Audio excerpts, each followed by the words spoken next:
Good morning, students. Welcome back to Divit classes.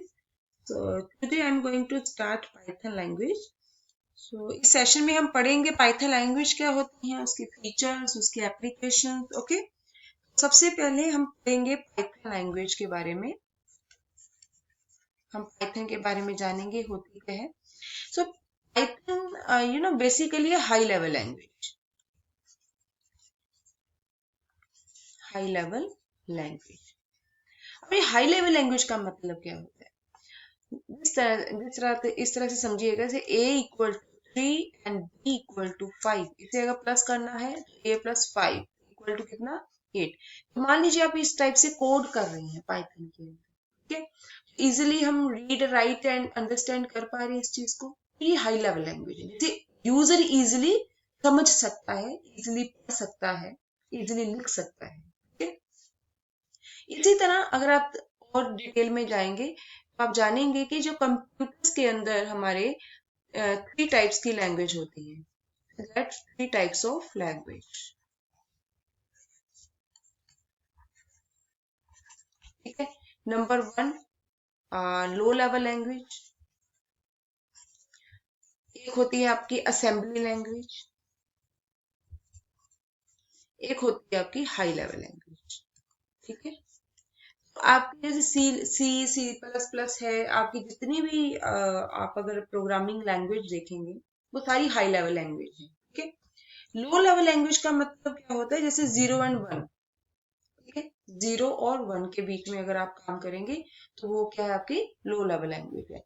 लेकिन कभी भी आप अगर मैं इसी कोड को यहाँ पे ऐसे लिखूं, a इक्वल टू 1 0 0 0 1, ऐसे b इक्वल टू, इसको मैं बाइनरी में कन्वर्ट कर रही हूँ. ठीक है, लेट्स 0 1 0 0 1 कुछ ऐसे. तो मैं बोलूँ कि इसका मतलब क्या है, इसका मतलब क्या है, क्या बता पाएंगे आप? नहीं. क्यों? क्योंकि ये कोडेड है. किसमें? मशीन लैंग्वेज में, बाइनरी लैंग्वेज में. हम इसे नहीं समझ सकते. लो लेवल लैंग्वेज को हम समझना मुश्किल है. इसी तरह असेंबली लैंग्वेज जो होती है, ये इसके अपने मशीन कोड होते हैं. ठीक है, वो मशीन कोड जो कीवर्ड्स होते हैं उसके ऊपर बेस्ड होते हैं. उसको भी समझना हमारे लिए इतना आसान नहीं होता. लेकिन यस, हाई लेवल लैंग्वेज जो है बहुत ही इजी होती है समझना यूजर के लिए. ठीक है, आई होप आपको हाई लेवल लैंग्वेज समझ आ गया है. सेकंड है आपका जो पाइथन है वो इंटरप्रेटेड लैंग्वेज है. इंटरप्रेटेड मतलब इसको जो इसके एग्जीक्यूशन में काम करेगा वो इंटरप्रेटेड काम करता है. Interpreted language. इंटरप्रेटेड लैंग्वेज में इसमें एग्जीक्यूशन के टाइम जब भी आपका लाइन जो एग्जीक्यूट होती है तो वो कोड आपका लाइन बाय लाइन एग्जीक्यूट होगा. ठीक है, कंपाइलर में क्या होता है? एको बार में सारा कोड एग्जीक्यूट होगा. ठीक है, फिर आपको बाद में एरर बताएगा. इंटरप्रेटर में क्या होता है? इंटरप्रेटेड लैंग्वेज उसी को बोला जाता है जिसके अंदर इंटरप्रेटर यूज होता है. अब इंटरप्रेटर क्या होता है? जिसमें आपके code line by line execute किया जाता है और लाइन बाय लाइन ही आपको एरर दिखती है. ठीक है, समझे? इंटरप्रेटर मीन आपका जो कोड है एग्जीक्यूट होगा लाइन बाय लाइन, और आपको एरर जो मिलेंगी वो एक के बाद एक के बाद एक, हर एक लाइन के बाद एक एरर दिखेगी अगर उसमें कोई मिस्टेक होगी. लेकिन कंपाइलर में क्या होता है? आपका कोड एको बार में एग्जीक्यूट होगा और लास्ट में जाके आपको एरर्स दिखेंगे. ठीक है, तो ये इंटरप्रेटर लैंग्वेज है. थर्ड है ये जनरल पर्पस लैंग्वेज है. जनरल पर्पस क्या है? कि हर जगह पर यूज है, कोई स्पेसिफिक लैंग्वेज नहीं है.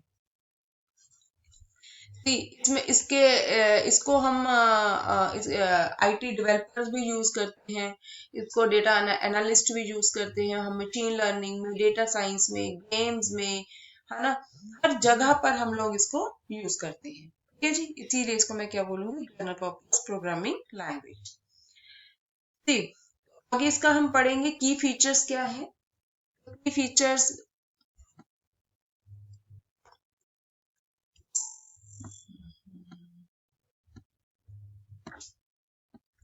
good morning student, welcome back to Divid classes.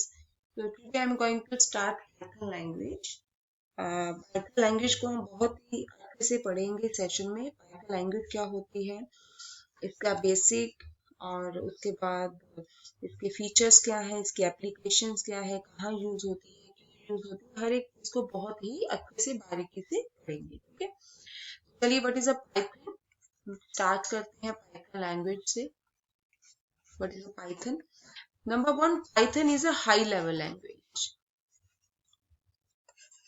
High level language, high level language mean इसका कोड जितना भी लिखा जाएगा सिंपल इंग्लिश लैंग्वेज में लिखा जाएगा और यूजर अंडरस्टैंडेबल फॉर्म होती है। यूजर इसे इजीली अंडरस्टैंड कर सकता है, इजीली राइट कर सकता है, इजीली रीड कर सकता है। फॉर एग्जाम्पल जैसे मैं ये बोलूं 2 नंबर को प्लस करना है, कोड, इसका कोडिंग लिखिए। आप लिखेंगे a equal to 3, b equal to 5, a plus b कितना आ गया 8। ये सिंपल कोड अगर मैंने लिखा तो किसमें लिखा, एक सिंपल लैंग्वेज को यूज किया है, सिंपल इंग्लिश और न्यूमेरिकल लैंग्वेज, न्यूमेरिकल फॉर्म को यूज किया है। इसे मैं बोलूंगी हाई लेवल लैंग्वेज। इसमें कोई मशीन कोड यूज नहीं किया, इसमें कोई मैंने बाइनरी नंबर यूज नहीं किए। मींस मैंने कोई ऐसा नहीं लिखा a इक्वल टू 0 1 1 1 0 और b इक्वल टू मैं बोलूँ कि बताइए ये क्या है ना, इसका आप मुझे डेसिमल कन्वर्ट करके दिए, ऐसा कुछ भी नहीं है। ठीक है, सिंपली इंग्लिश लैंग्वेज में है, बाइनरी लैंग्वेज में नहीं है। अगर बाइनरी लैंग्वेज में होता, मशीन लेवल लैंग्वेज में होता तो आपको ये समझना मुश्किल होता। तो हाई लेवल लैंग्वेज है, इतना समझ में आया। नंबर 2, ये इंटरप्रेटेड लैंग्वेज है। इंटरप्रेटेड का मतलब होता है कि इसके अंदर आप इंटरप्रेटर यूज करते हैं। इंटरप्रेटर क्या होता है? इंटरप्रेटर क्या करता है, जब कोड को एग्जीक्यूट करता है वो लाइन बाय लाइन करता है। एग्जीक्यूट क्यों करते हैं हम? जब आपने a इक्वल टू 3 लिखा, क्या ये सही लिखा या गलत लिखा? ठीक है, इसको भी तो कोई बताएगा ना, वो इंटरप्रेटर बताएगा। ठीक है, पर इंटरप्रेटर का फायदा क्या है, वो हर लाइन का जो एरर है अलग अलग दिखाएगा। मीन a इक्वल टू 3 लिखा है आपने तो इसका एरर अलग से दिखेगा, अगर मिस्टेक होगी। b इक्वल टू 5 एरर भी आपको अलग से दिखेगा। इसी तरह कंपाइलर होते हैं।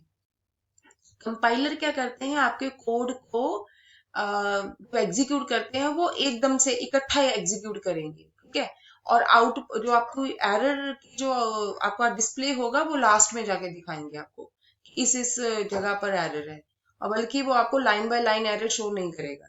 इंटरप्रेटर क्या करता है, line by line error show करता है ताकि आपको ढूंढना नहीं पड़ता कहाँ पर जाके क्या मिस्टेक है। तो इसलिए ये इंटरप्रेटर लैंग्वेज है, ये भी बहुत अच्छा फीचर है इसका कि हर लाइन का जो एरर है आपको उसी के साथ दिख जाएगा। दूसरा, थर्ड जो इसका मेन और अच्छी बात है, जर्नल पर्पस लैंग्वेज है ये।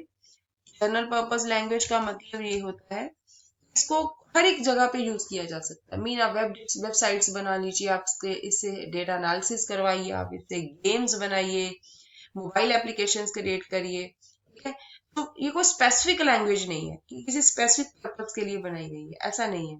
ये जनरल पर्पस लैंग्वेज है, हर कोई इसको यूज कर सकता है। ठीक है, तो नेक्स्ट इसका हम पढ़ते हैं की फीचर्स। की फीचर्स क्या है, वही एक नंबर 1, ईज ऑफ यूज। ठीक है, simple syntax, natural language. Natural language mean English language, जो भी हम यूजर यूज करते हैं, हमारी डेली जो लैंग्वेज है उसी में ही ये काम करता है। नंबर 2, इंटरप्रेटेड है, वो हम ऊपर जान ही चुके हैं। ये बहुत अच्छा फीचर है कि ये कंपाइलर यूज नहीं करता है, ये इंटरप्रेटर यूज कर रहा है। अच्छा, मैं इसको पूरा ऐसे नहीं बोलूंगी कि ये कंपाइलर बिल्कुल ही यूज नहीं करता, बट जब वो आपको एरर डिस्प्ले करता है ना, तो वहां पे इंटरप्रेटर यूज होते हैं। लेकिन बेसिकली ऐसा भी देखा गया है कि पाइथन के अंदर दोनों काम करते हैं, कंपाइलर भी काम करता है और इंटरप्रेटर भी काम करता है। लेकिन और अगर मैं डेप्थ में जाऊं तो आप ये देखेंगे कि जो यूजर के साथ जो इंटरेक्शन है ना, वो इंटरप्रेटर का होता है। मीन्स जब आपको एरर डिस्प्ले करनी है ना, वो कंपाइलर नहीं करता। अगर कंपाइलर करता होता तो आपको लास्ट में इकट्ठी एरर देगा। ठीक है, लेकिन आप देखेंगे अभी जब मैं प्रैक्टिकल करवाऊंगी कि पाइथन आपको लाइन बाय लाइन एरर देता है, हर कोड के साथ मिस्टेक आ गई उसकी अलग अलग से एरर देगा। मीन यूजर के साथ जो इंटरेक्शन है ना, यूजर को जो एरर्स बतानी है वो इंटरप्रेटर बताएगा, वो कंपाइलर नहीं बताएगा। लेकिन बैकएंड की अगर बात करें, पीछे दोनों काम कर रहे हैं, कंपाइलर भी साथ चलता है इसके अंदर। और थर्ड फीचर है extensive libraries. Extensive libraries student, अभी हम बेसिक पाइथन पढ़ेंगे, उसके बाद जब हम एडवांस पाइथन पढ़ेंगे उसमें आपको हम लोग ये बताएंगे लाइब्रेरीज कैसे यूज होती है। लाइब्रेरी हमारी बेसिकली एडवांस पाइथन के अंदर यूज होती है, ठीक है। एक्सटेंसिव लाइब्रेरीज मैं आपको अगर मोटा मोटा बताऊं, इसके अंदर मेन जो लाइब्रेरी है जैसे पांडास लाइब्रेरी है, ये बहुत यूजफुल लाइब्रेरी है डेटा मैनिपुलेशन के लिए।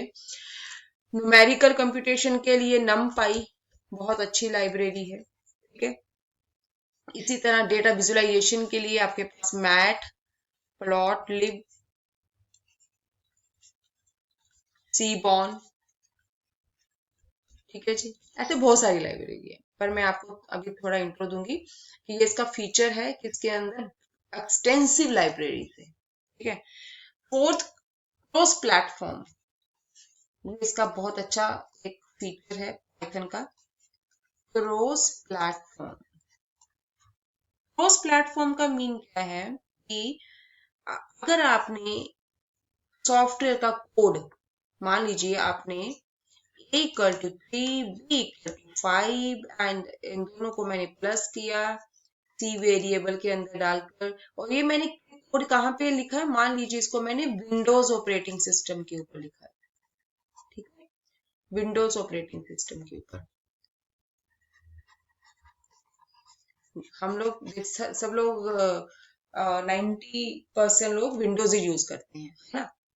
लेकिन अब आप चाहते हैं कि इसका जो आउटपुट है, आपने भले ही आपने विंडोज के ऊपर बनाया, लेकिन ये पूरे का पूरा कोड आपका मैक ऑपरेटिंग सिस्टम के ऊपर भी चले, मैक के ऊपर भी सेम आपको C इक्वल टू 8 ही आउटपुट दे, ठीक है। इसका आउटपुट क्या आना था, C इक्वल टू 8। ये आपका पूरा आउटपुट जो एग्जीक्यूट जो प्रोग्राम हो रहा है, ये मैक के अंदर भी ऐसे ही हो, ऐसा ना हो कि ये मैक के अंदर चले ही ना, ठीक है।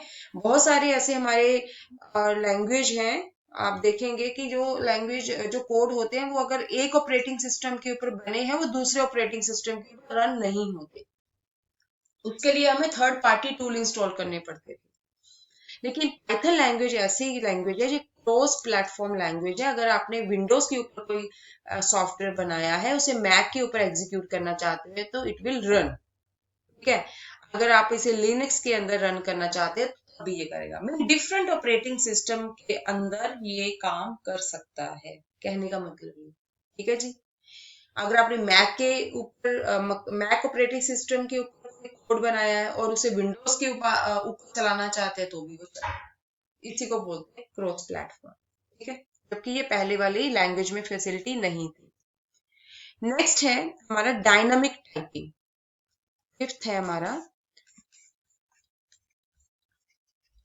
Dynamic typing.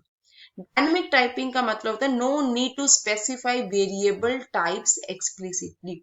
अब इसका मतलब समझिए, देखिए मैं वहां लास्ट टाइम मैंने आपको दिखाया होगा A इक्वल टू 3 किया, B इक्वल टू 5 किया, C equal to A plus B mean C equal to 8, ऐसे किया।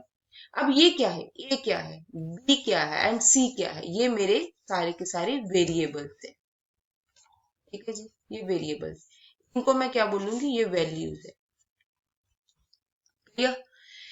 डायनामिक टाइपिंग का मीन ये है कि पाइथन के अंदर हमें ये एक फैसिलिटी दी हुई है कि अगर मैं डायरेक्टली 3+5 करूं तब भी मेरा 8 आंसर आ जाएगा।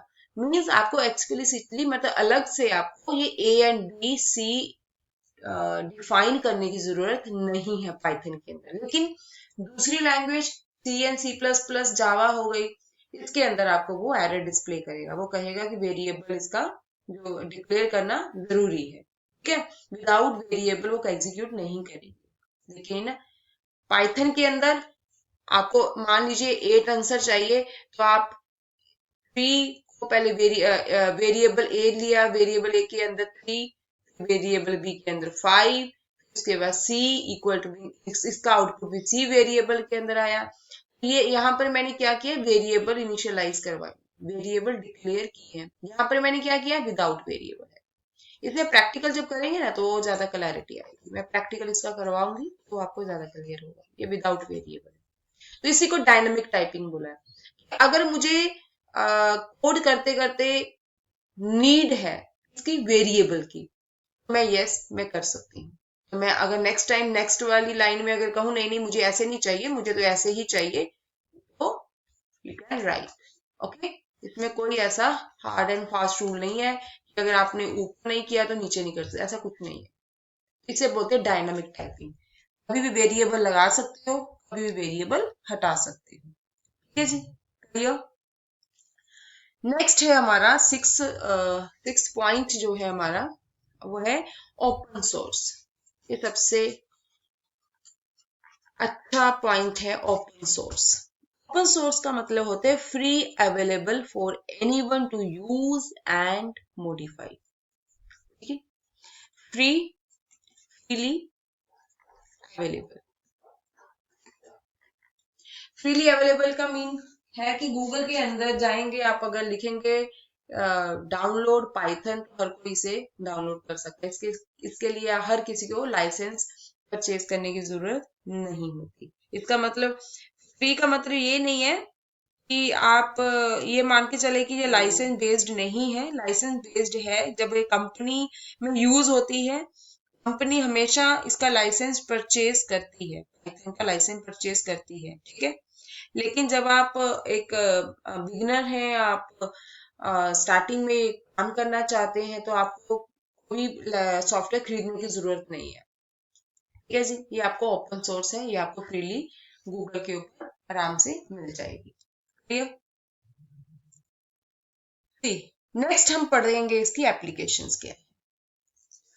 एप्लीकेशंस,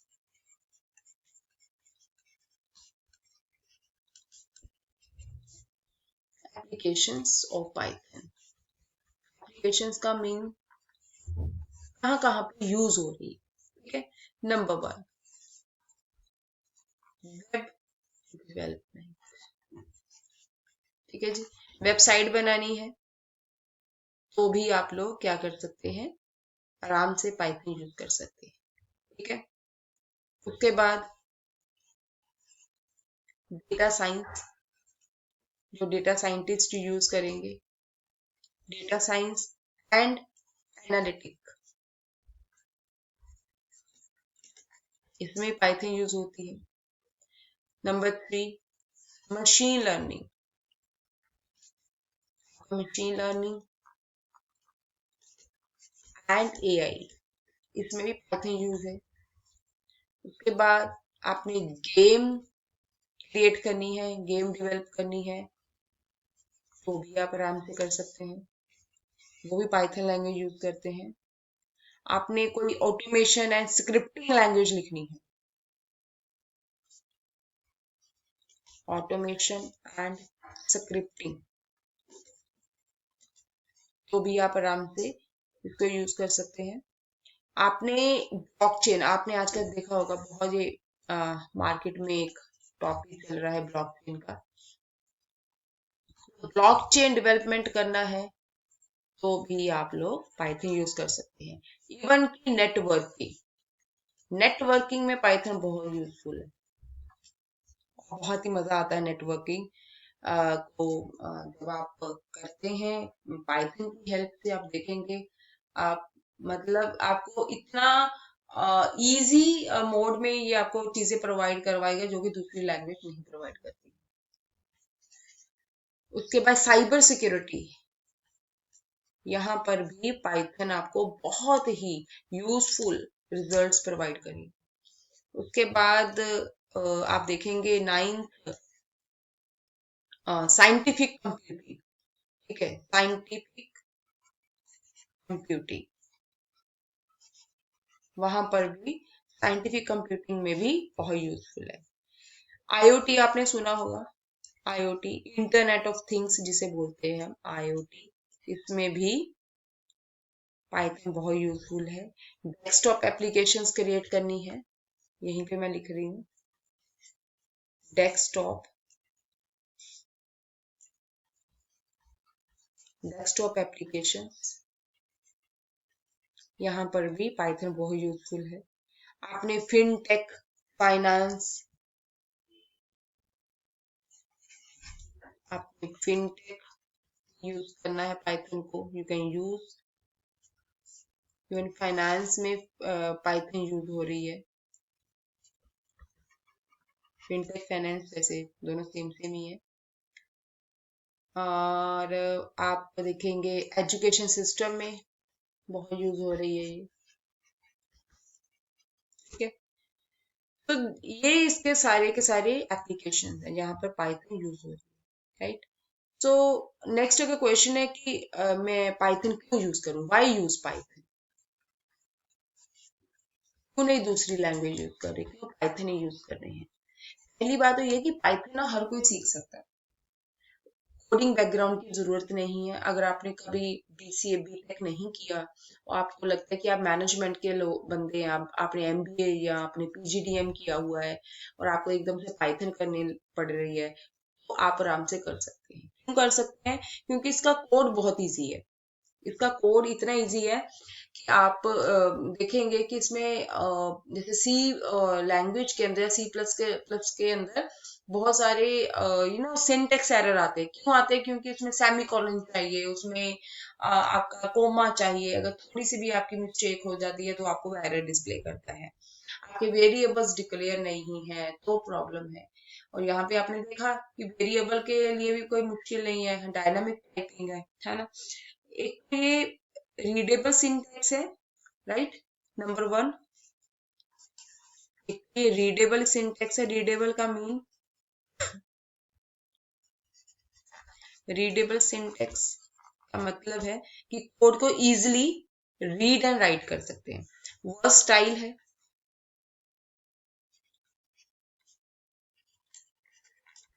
ठीक है। Can be apply to a variety of domains, कहीं भी यूज कर सकते हो आप, इसे अप्लाई कर सकते हो, ठीक है। लाइब्रेरी, बहुत रिच लाइब्रेरीज है इसके पास, जो मैंने भी बताया, पांडास, नमपाई, है ना। इसकी हेल्प से भी आप बहुत ज्यादा काम कर सकते हैं, जो कि बाकी लैंग्वेज में नहीं है। तो एक क्रॉस प्लेटफॉर्म है, ये भी हम पीछे पढ़ चुके हैं। ये भी बहुत अच्छा फीचर है कि आप अगर एक सॉफ्टवेयर बनाते हैं, उसको अगर दूसरे ऑपरेटिंग सिस्टम के ऊपर रन करवाना चाहते हैं तो आप इजीली करवा सकते हैं। कोई आपको थर्ड पार्टी टूल इंस्टॉल करने की जरूरत नहीं है। ये हमारा हुआ अभी पाइथन के ऊपर एक छोटा सा सेशन, इसका इंट्रोडक्शन था पाइथन के बारे में पूरा। तो नेक्स्ट सेशन में हम लोग ये पढ़ेंगे कि पाइथन हमारी इंस्टॉल कैसे होती है, ठीक है। Thank you so much.